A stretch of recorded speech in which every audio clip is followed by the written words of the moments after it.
The Little Match Girl. This is a story from the recent past. In a city, there lived a little beautiful girl, and her name is Mary. It was New Year Eve, and the girl was walking on the roadside with bundles of matches in her hands. She had a few of them in the pockets of her apron too. There was snowfall, which had covered her hair, and the beautiful curl around her neck. She was walking since the morning but couldn't sell a single matchbox. She approached people walking on the road but nobody purchased a single match from her, as everybody was enjoying the eve out there. Walking through the footpath, the girl saw many shops full of cakes and various foods. She saw many restaurants with people eating different foods with candles burning on their tables.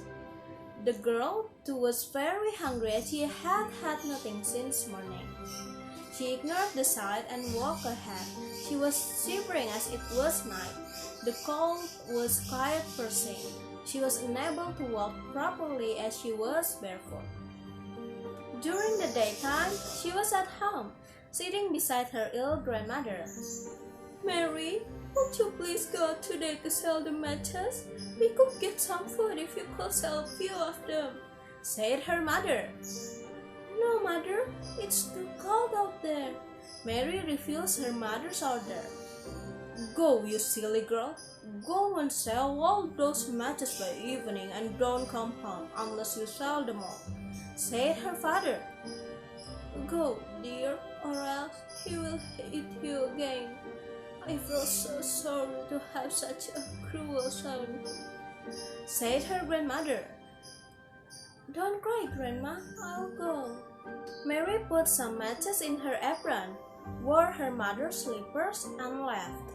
She tried her best approaching people to buy the matches from her, but no one responded.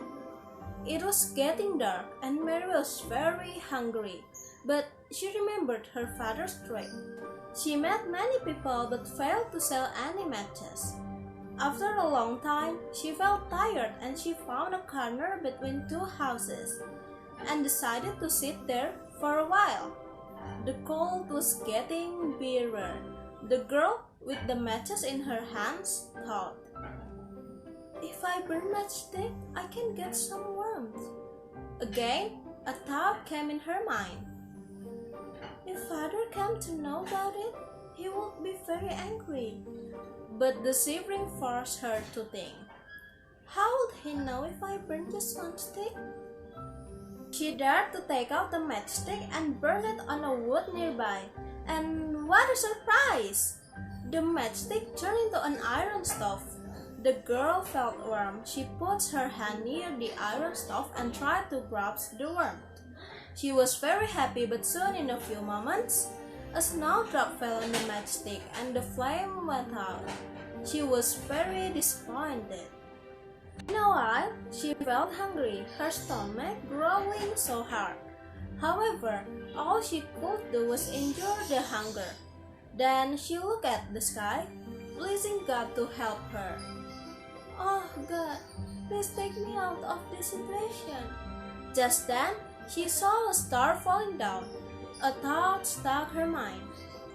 "They say when a star falls, someone dies. My grandma is very sick. Does it mean that I've lost my grandma? Oh, she loved me the most." She took out another matchstick and burned it. She wasn't surprised to see her grandmother standing in front.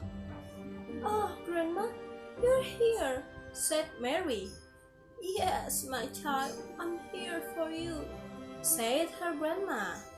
Mary was pleased to see her grandmother but got scared the next. She thought that her grandmother would also disappear. She took out more sticks from the matchbox and put them on the burning stick. And there was light as bright as the sunlight. In that hour of night, there was a bright light around Mary and her grandmother. Mary looked upon at her grandmother. She was looking very beautiful in her new white gown. Grandmother was looking at Mary, smiling. Grandma, I'm too scared to stay here anymore. Please, take me with you. Please, said Mary. Yes, dear, I'll take you with me. Give me your hand, said her grandma. The grandmother held Mary's hand and lifted her in her arms. They both started flying upwards. How are you feeling now, my little angel? Said Grandma. No, Grandma, I don't feel hungry or cold or scared anymore. I'm feeling very light. The grandmother smiled at her and they both flew to the heaven. The end.